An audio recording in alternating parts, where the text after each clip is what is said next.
IVM. Our definition of the term content becomes myopic many times in between all the visual and audio chatter. And we forget that content in its origins is actually the written word. And as the internet has changed the way we consume content, it has also asked this fundamental form of content to change as well. Because let's admit it, we don't really read as much as we say we want to. And even when we try to, we don't really go through all of it all the time. Which is why when I came across Palak Satakia's profile on Twitter and started following him, and then later subscribed to his app, I saw a very differentiated way to amplify the written word. Using tools that are available to all of us, but built in a way that it truly focuses on the modern way of consuming written content. So I had to get him on the podcast to not just understand the sublist model and how he's used Twitter and WhatsApp in a unique way to amplify it, but also to dig into his insights on the essence of the written word and where it's headed. That's what's ahead on this week's episode of Advertising is Dead. I'm Varun Dugirala, the co-founder and content chief at The Glitch. We're right back with Advertising is Dead. This is the amazing story of something awesome. Once Chuck decided to start a podcast, and so he did. The end. Okay, that is a crappy story. But I've got some really cool stories over at my new show, The Origin of Things. On this podcast, I look at the stories of how brands came into being and sometimes evolved out of quite unexpected circumstances. And to make it really fun, I reveal the name of the brand and sometimes a category only at the very end. The show is 5 to 7 minutes per episode and perfect for trivia junkies and brand nerds, especially those with short attention spans. New episodes out every Wednesday on IVM Podcasts app or website or any podcast app or site that you happen to prefer. End of story, they lived happily ever after. Welcome back to Advertising is Dead. We're with Palak. I will not try to pronounce your last name twice.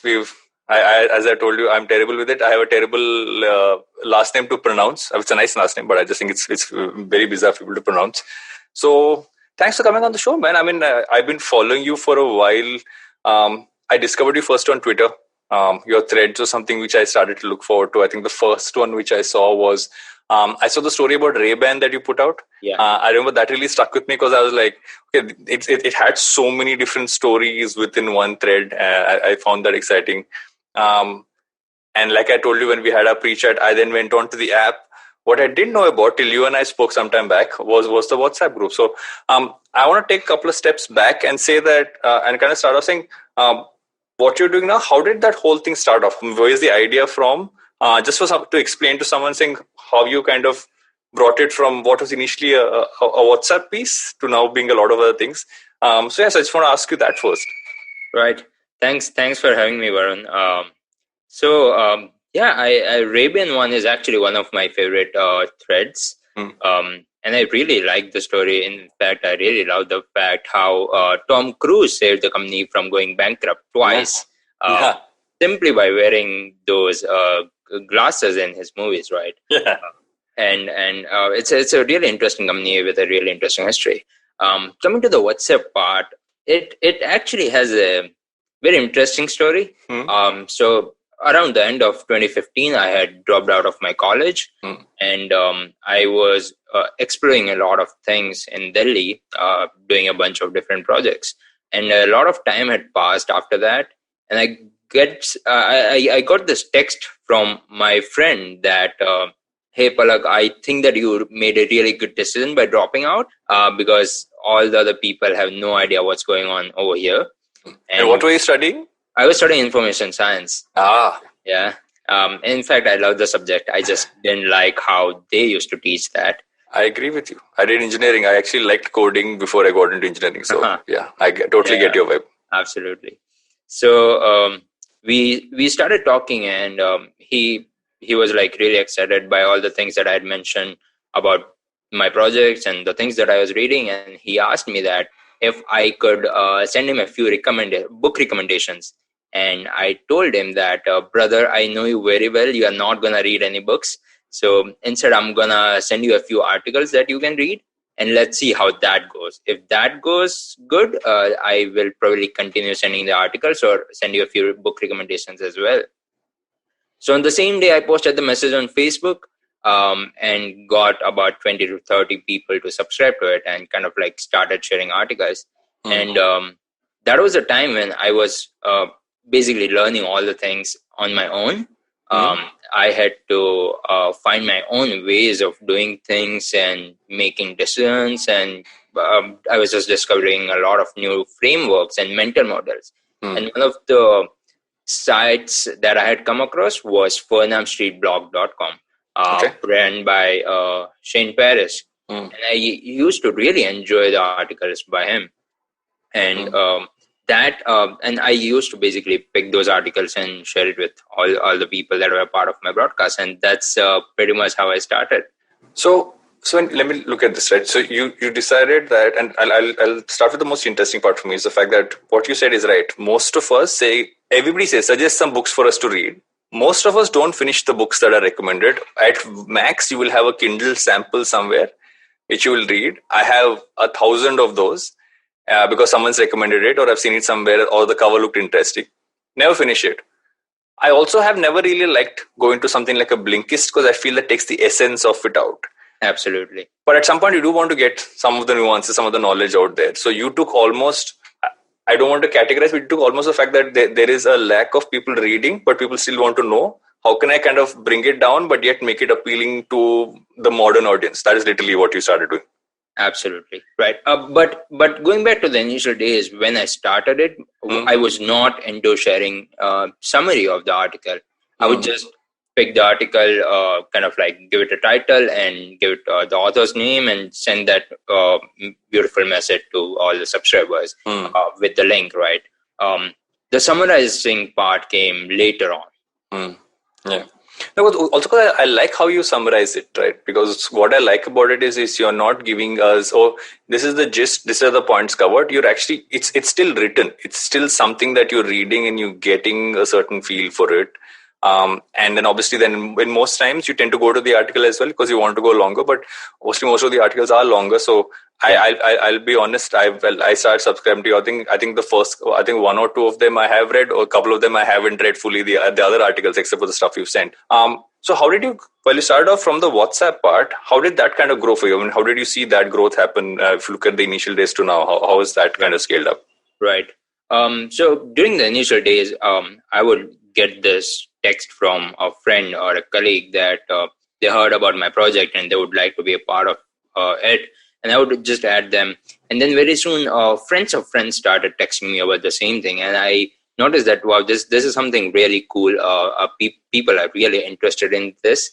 And this, maybe we can grow this up to a certain level and see how that goes. And at the same time, we were working on a different app altogether, which we had kind of like shut down, and we were exploring a bunch of different options. So this was like the perfect thing at the time. Initially we started by posting or getting a bunch of my friends to post about this on LinkedIn, Facebook, and Twitter, and just acquiring the first few thousand to 1,500 subscribers, right? From there onwards, a lot of people started sharing with their friends, and it was spreading purely via word of mouth. But there was this time when I would share a tweet as the broadcast instead of an article, right? Because reading an article becomes too much at times, and this would just like serve as a light read or like a break in a week. And what I noticed is that people would essentially share that on their WhatsApp story as soon as I send it, right? And that was a very interesting behavior. So what I started doing is that I started taking the summaries, because I also noticed that a lot of people are not clicking on the links and not reading the full article.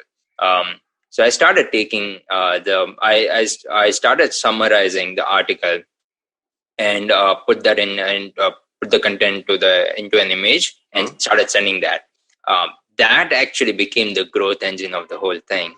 So ever since then, there have been multiple boosts when someone who has a good following on LinkedIn or Twitter has posted about it and kind of like got me like 1,000 or 1,500 subscribers in a day.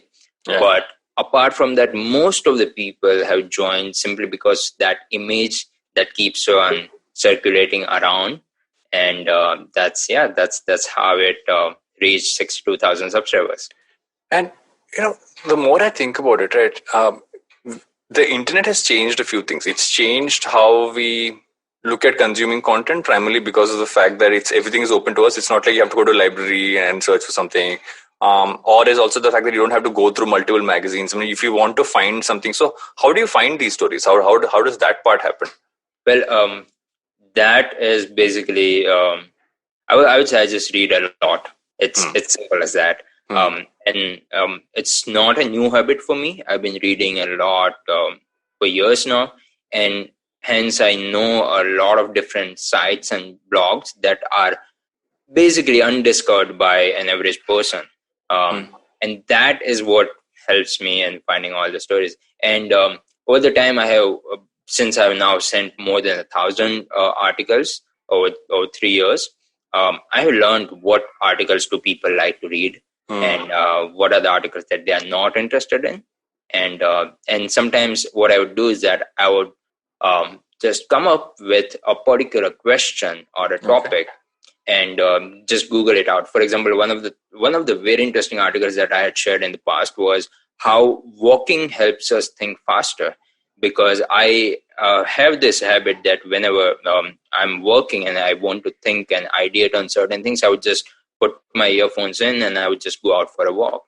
And I basically Googled that thing and found a very interesting article and a very interesting research on the same.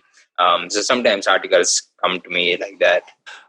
So then how did you progress from that to launching the app, right? Because on the interesting part about the app is the fact that it's not just you contributing stories. We have more people kind of, adding their own almost weekly, if not once every couple of days, putting stuff in there.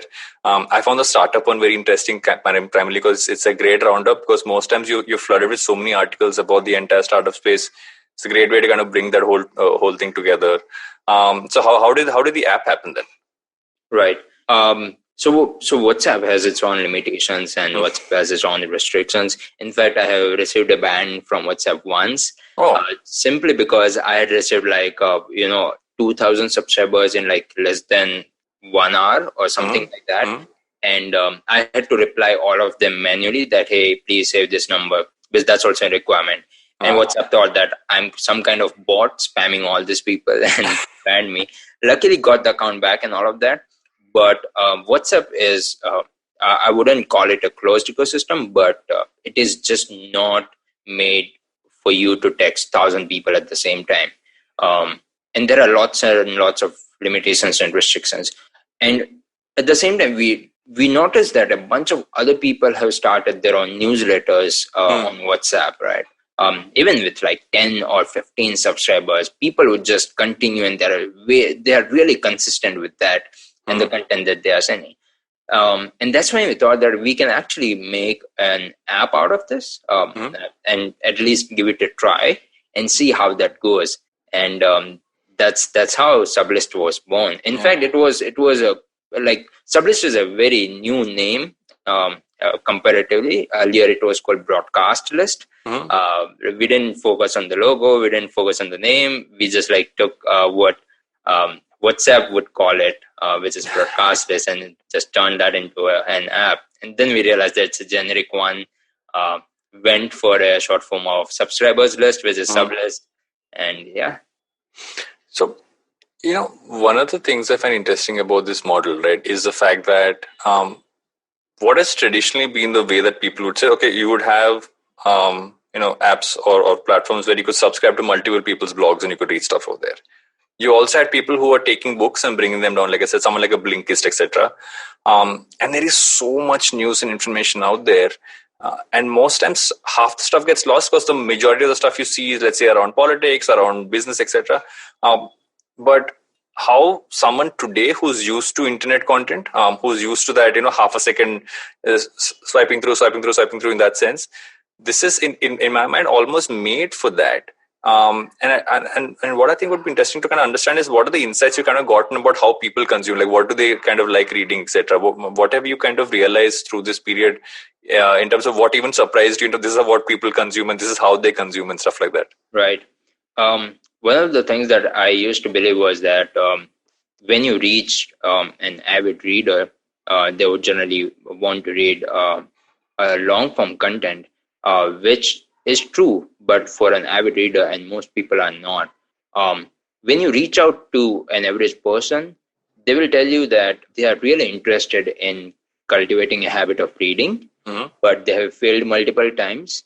And that's when I realized that, usually they start with books or something long form. They will start with writing their own blogs as a part of cultivating the reading habit. And I realized that when they start with long form, and that doesn't work for them, right? When you start providing them content in short form, they're more likely to consume and then cultivate the habit of reading when it comes to long form contents. Then move into blogs, and then move into books, and then even listening to podcasts, right, across different mediums. That is like the core insight that we have at Sublist. And the whole app, even like the new design is not out there. In fact, we are going to push the new update today. Oh, nice. Right. It's a great time to do this episode right before the update happens. Absolutely. So even the whole app is designed accordingly, where it encourages people to generate short form content and encourage readers to consume short form content, right? And they can also move across different topics that they are subscribed to very quickly, and not and they don't have to feel guilty that they did not read the full article, and so on. If you kind of go back to what did you want to be? What did you want to do? I mean, before all of this, right? When you just say when you joined college, what was the aim? Was the aim to even be close to something like this, or it was this is, or has stuff like this interested you before as well? Because I think sometimes when you decide to go study, you tend to choose stuff which is very different from what you actually do enjoy. I totally understand that. I've been there in multiple angles of things, and sometimes you discover stuff later on. What did you want to be? So I exactly wanted to be what I am today, Perfect. Which is to be to basically build things. In fact, I had even tweeted this long time back, which is one of my favorite tweets. Is that no matter what am I doing after, no matter where I am after 30, 40 years, I will still be building things, right? Yeah. And I'm very glad that I got a chance to do that.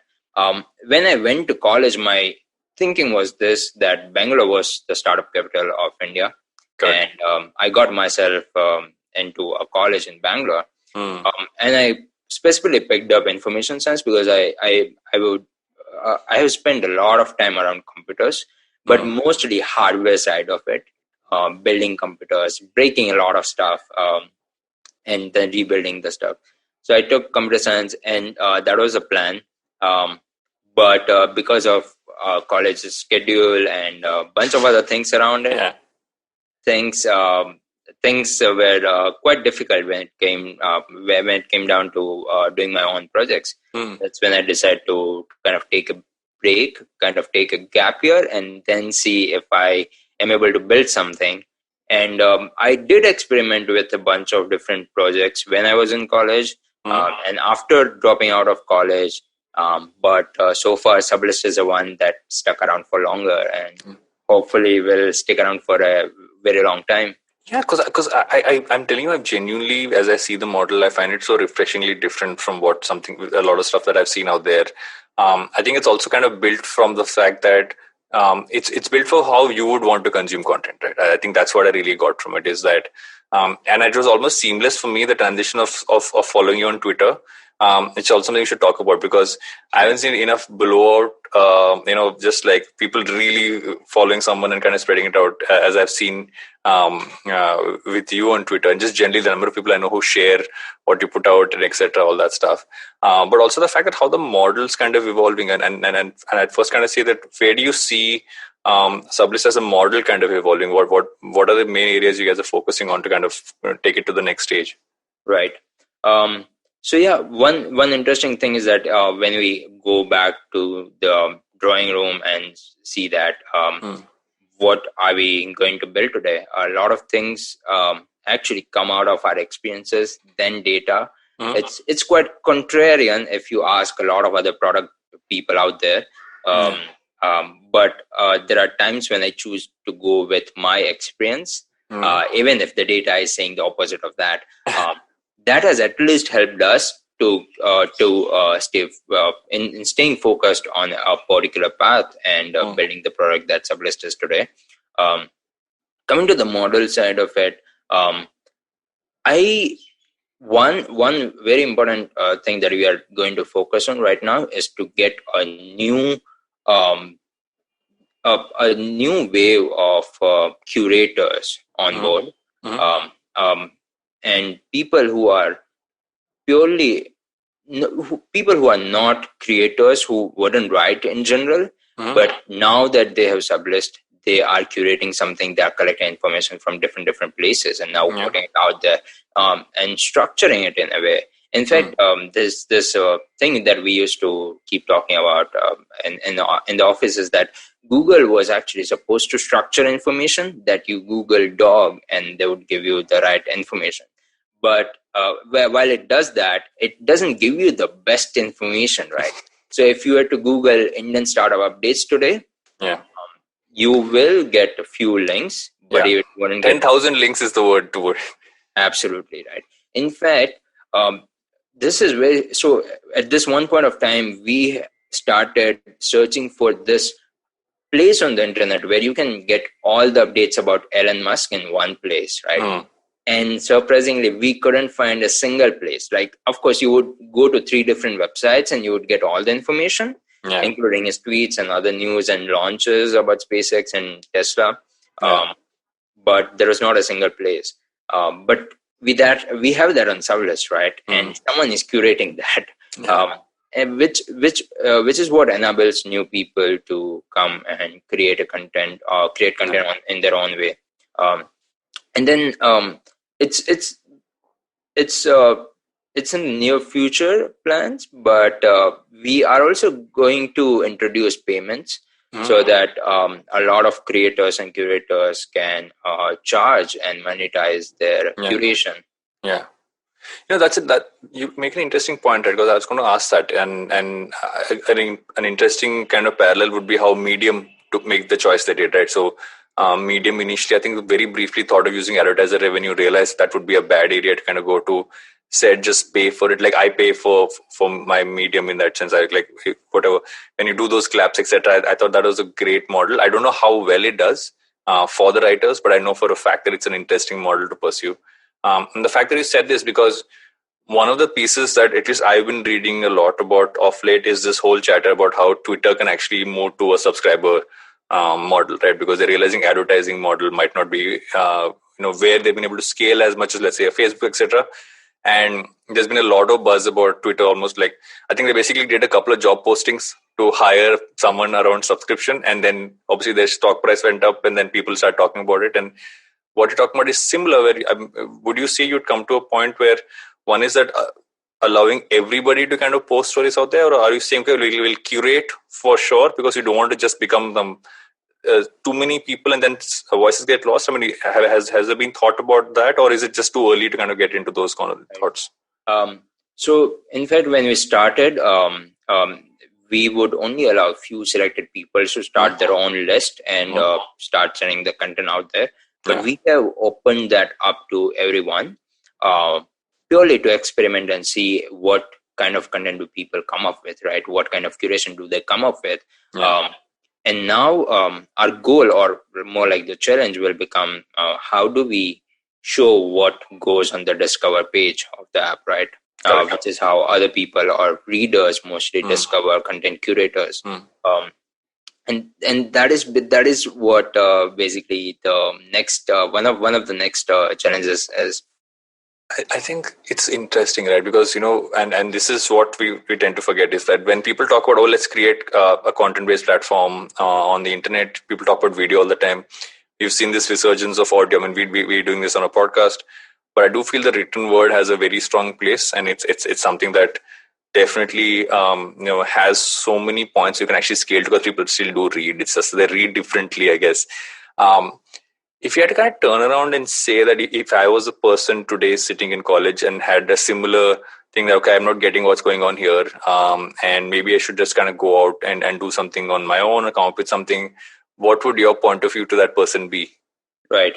I would say that either start putting content on Twitter, and stick with a particular niche, or if not a niche, but like create this unspoken identity on Twitter or your Twitter profile. Yeah. Right. For example, threads on Indian brands has become my unspoken identity. And similar, or I would say that they could experiment with WhatsApp newsletters, right? Because it's quick. You don't have to set up a lot of things, and you can validate your ideas and your curation very quickly on WhatsApp. In fact, I was just talking to this person today, and I had recently started another channel on Telegram this time. It's called Tweet Shots. Yeah. Right. Which is basically screenshots of some good tweets that I have come across throughout the day. And so this student from Jaipur actually created a Twitter account with the same name. Wrote about me in the bio and all this stuff. And I had a conversation with him. I asked him that maybe he can actually go ahead and start a project on purely from his own ideas and see how that goes, right? Because when people mention tweet shorts, they remember me. He wouldn't get much credit for the same. And I encourage him to start his own project, and let's see what he comes up with. That's so nice to hear, man. And also when you briefly mentioned just now your focus on Indian brands and their stories. Have you had a brand reach out to you yet and say, okay, this is the interesting story about our brand. Are you going to put something out about it? Have you had that yet? Or if I'm a brand and I haven't looked at that opportunity yet, what do you see? What do you think the opportunity for brands is on the kind of platform and the stuff that you're doing? Right. I have spoken with a few brands. A few brands reached out to me, and I've spoken with a few brands as well. But I'm really looking for a brand that has very, very, very interesting story that I can cover, because story is the essence of the whole thing. I would say when it comes to brand and Twitter threads, I would say a brand should be putting stories about their work and their history on Twitter in form of Twitter threads.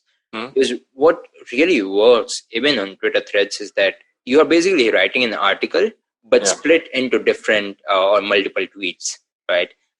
And again, people are more likely to consume short form content, which is which comes down to individual tweets. People are brands are more likely to get impressions or more exposure about their story and whatever it is that they're trying to cover, if they're putting it in a nice way, in a storytelling way on Twitter than any other media.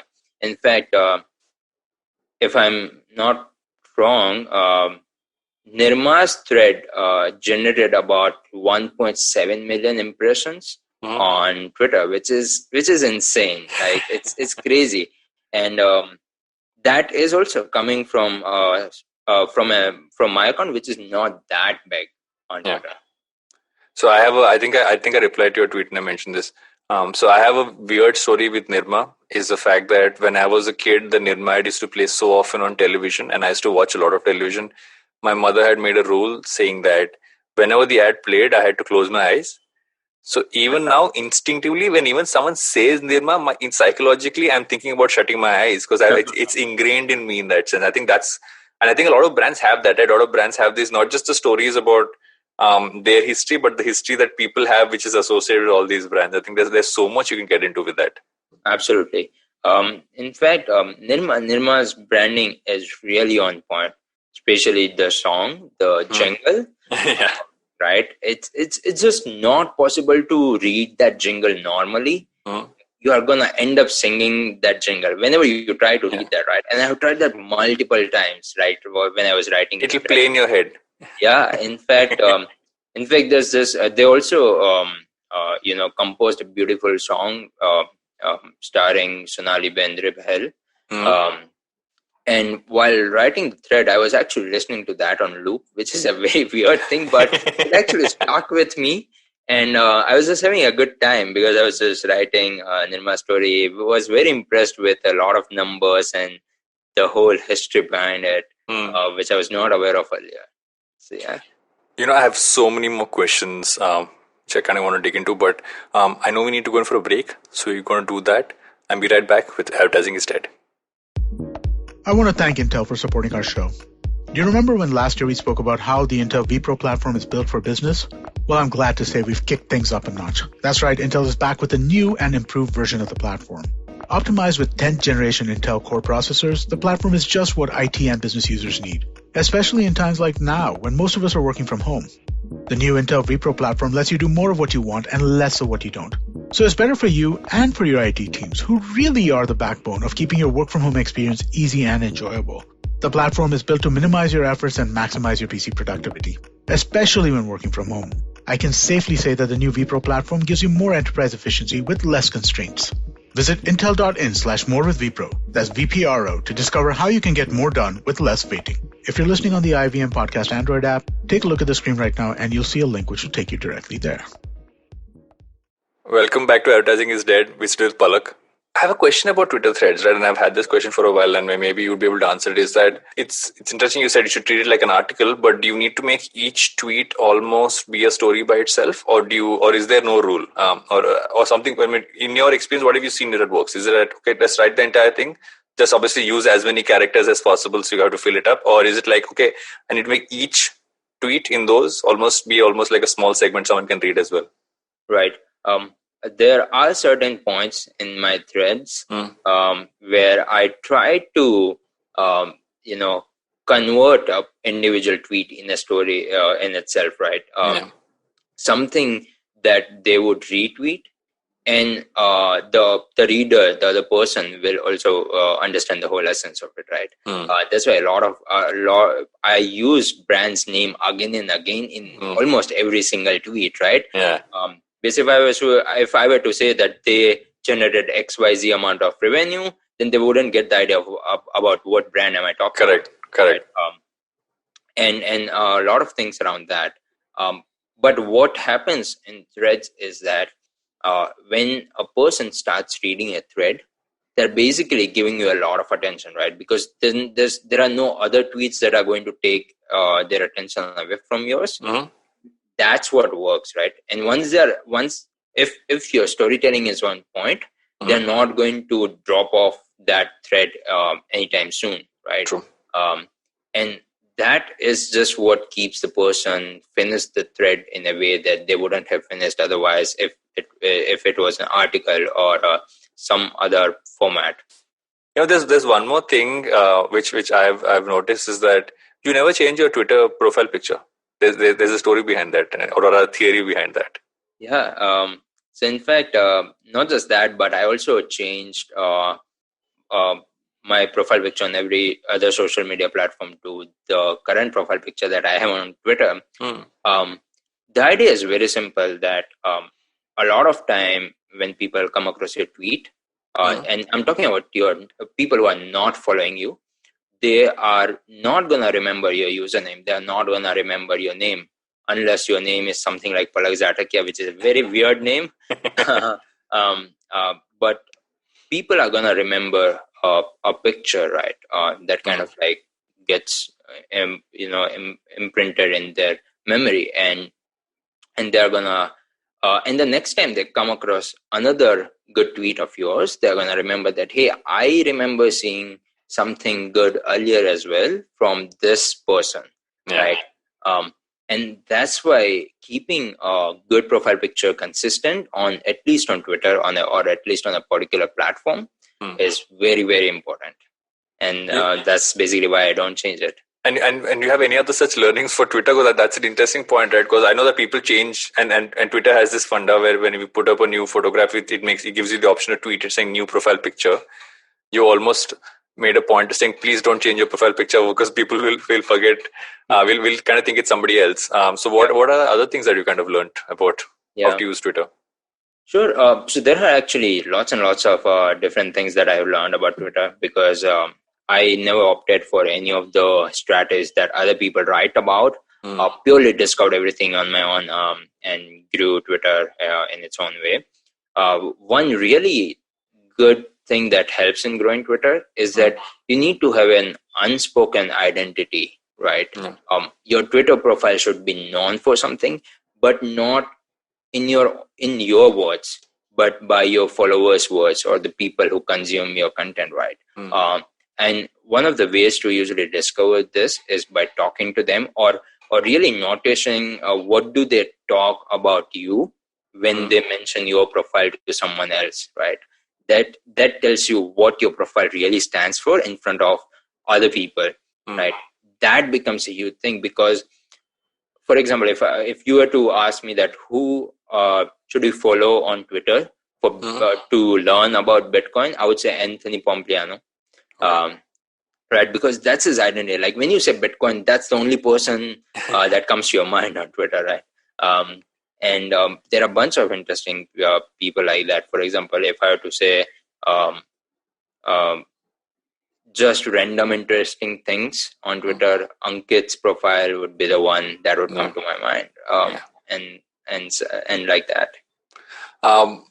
Towards the end of every episode, right, I do this segment which I like to call Humans of Advertising. I ask random questions, and I have a couple of interesting additions to that which I'd want to do with you as well. Right. What are you a huge consumer of? Obviously, you're a huge consumer of a lot of things. But if you have to say that, okay, I'm a huge consumer, or if I'm obsessed with X, which people would be surprised to know, what would that X thing be? Interesting question. I haven't thought much about it. So I consume a lot of football. I watch a lot of football. I consume a lot of content about the same, which I don't post on my Twitter. It's very dedicated to a particular thing. Last few days have been crazy because of the whole Messi saga. But apart from that, I also consume a lot of videos on snowboarding, right? Right. So I think I tried snowboarding for the first time in 2018, and I absolutely fell in love with it. It is one amazing sport. So I consume a lot of videos when it comes to snowboarding. I keep practicing at home. There are ways to practice without the snow and stuff, from homemade stuff. So let's see. So that's the thing. Oh, that's interesting. I wouldn't have thought of those. I mean, football I could have still maybe have thought of, but snowboarding I would never have guessed. Yeah. What can you put together in an instant? Computer. Really? Yeah. Oh yeah, hardware. I remember what you just said. I have built and broken a lot of computers, lots of them.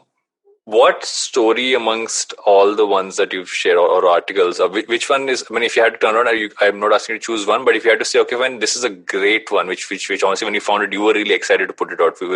Name one like that. It doesn't have to be the only one. It can be any one. But if you had to point at one, what would that one be? Right. There's this amazing article from Morgan Housel. It's called "The Seduction of Pessimism." Okay. And he makes very interesting points about how pessimist information or pessimist news seduces in a way that optimistic information or news wouldn't be able to, right? Basically, he tries to say that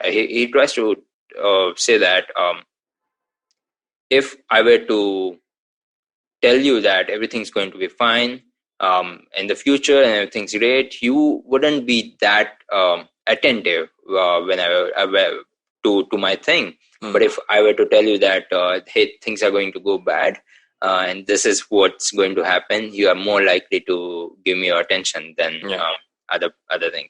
And then the main point of the article is totally different, which I would not share right now, and in fact encourage everyone to go read that article and find it out, because he's a much better storyteller than I am.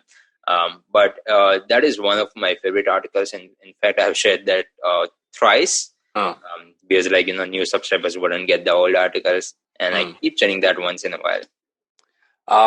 I know it started off by you saying I will not recommend a book, I will give you this, but if you had to recommend a book or something to consume, what would that be? Something you came across recently. Yeah. If it was about startups, I would say 0 to 1. and it's like simply about building things in the future. Yeah. If it was purely about you and you trying to grow in whatever field that you are working in, I would say read Skin in the Game by Nassim Nicholas Taleb. Okay. And if you just want to have a good time reading a great story, I would say Shoe Dog and Johann Crafts' autobiography, My Turn. I love Shoe Dog. I love Shoe Dog because it is so different from what I thought the story would be. Absolutely. Just generally, it takes you by surprise as to, because he was just a scrappy guy. It's not like he did anything which was like earth shattering in that sense. But it's such a cool story. Yeah. And my last question generally is I'm taking a slight riff of that, is that why do you think generally consuming information, rather, because that's what you're giving, right? Consuming information, why do you think that will never die? Why do you think that as human beings, why do you think that that's something we'll never stop doing? Interesting question. I think it's this thing with humans that they have to keep feeding themselves with something, because it's very easy to get bored. In fact, I was reading an article on the same, right? So people need new information to keep themselves engaged in a particular different kind of emotions, right? And be it excitement, sadness, etc., etc. And that's why people keep consuming information in different forms. Sometimes it's videos, some other time it's articles or text-based content, and sometimes it's just voice. Thanks so much for doing this, man. This has been great. I mean, there's so many insights from this, which from a general like content perspective, which I'm kind of taking away, and I'm sure the audiences as well. Thanks so much for coming on Advertising is Dead. Yeah, thank you so much for having me. This is my first podcast, and I really loved the way we spoke and how we casually discussed a bunch of different things. That's the best part about podcasts. You can just have a casual conversation. And absolutely. I hope you enjoyed that show. I'd like to thank our sponsors, Intel, for coming back to us. We love our sponsors. If you'd like to be one of them, do reach out. So really, really cool week on the network this week, right? Started off with a bang. Abhijit Ganguly was on Cyrus Says. Funny comedian. I think you guys will enjoy that. We had Dimant Parekh on Advertising is Dead. Dimant's the founder of Better India. Govindraj Athiraj is also on Uncle Please Sit this week. That's a really fascinating show which they talk about fake news. On The Habit Coach, there was a crossover event with Aditi Surana from Absolutely Right. I think you definitely enjoyed that. And last but not least, definitely a show I'd love you all to check out. We have a new show called This Round Is On Me. It's hosted by Gauri Devi Dayal. If you remember, Gauri and I worked on a show together called The Kolaba Cartel a while ago. Fun show. If you haven't checked that out, do check that out. But this is a show where she's talking to a lot of different people in the food space. Her first guest is Harsh Mariwala, legend in his own time. I think you'll really, really enjoy that show. But with that, we hope to see you again next week. Namaskar, dear Bandhu. My name is Ashish Vidyarthi. These are truly challenging times, and in these times, we need hope. Do take time to listen to my podcast, Begin the Journey. Available on IVM Podcasts, website, app, or wherever you listen to podcasts. Remember, there is hope because there's one life and we are alive.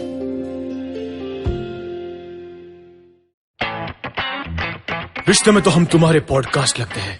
नाम है football शुडबॉल. Presenting Football Should Ball, a show about three friends discussing our favorite game over a beer. Sometimes 3, maybe even 5. Hi, I'm Shiva, and with me are my 2 sidekicks, Gaurav Sapre and Karthik Iyer. Sidekick? You mean like Batman's Robin or Van Persie Robin? No, I mean like Alexis Sanchez, but with a little more skill than just playing the piano. Ha! Just shows how the best players at Arsenal are mere bench warmers at United. Oh, thank you, Iyer. But you're a Fulham supporter, so whenever you say anything to support me, I question my beliefs. Just like how Griezmann would say, एक बार मैंने जो decision ले लिया, तो मैं अपने आप की भी नहीं सुनता. Banter aside, we will talk match reports, transfer rumors, top controversies, fantasy football picks, and so much more. So grab a beer and tune in to Football Should Ball every Wednesday on the IVM Podcast app, website, or wherever you get your podcasts.